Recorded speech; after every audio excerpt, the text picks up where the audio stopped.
Bang! I was like, oh, After the record was done, we left it in the hands of Greg Carmichael, who was the co-producer on it. And Greg Carmichael then, at some point, took it to Sam Records, which operated out of Long Island City. And Greg had this thing about disappearing and being unreachable for X amount of days.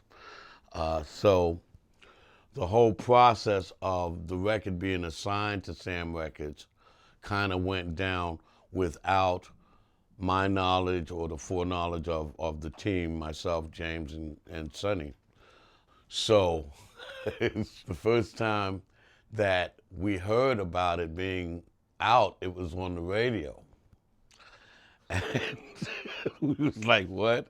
And so somebody called me and they said, turn on the radio, and isn't this your song? 107.5, where you hear...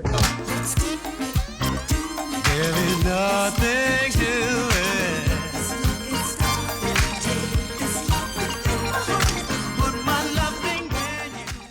We immediately went downstairs and to the nearest record store we could find to see if we could find the record. And there it was, Let's Do It by Conversion.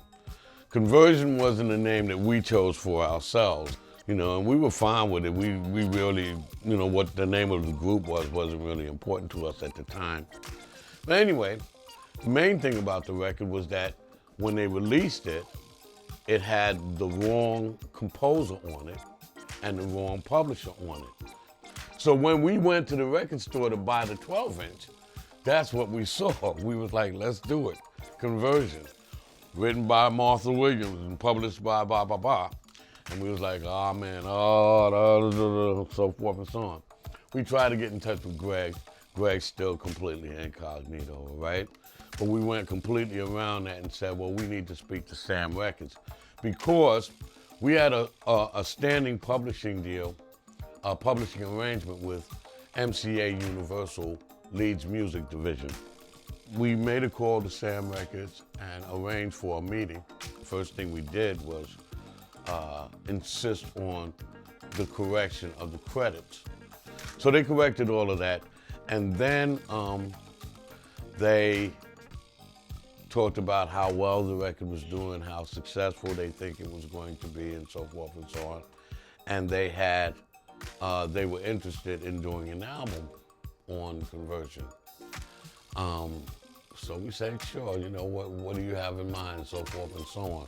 And then I think they gave us like an utterly ridiculous number they wanted a 10-tune album, and I think they wanted to pay something like $10,000 for it, which even back then, was way, way, way, way, way under budget.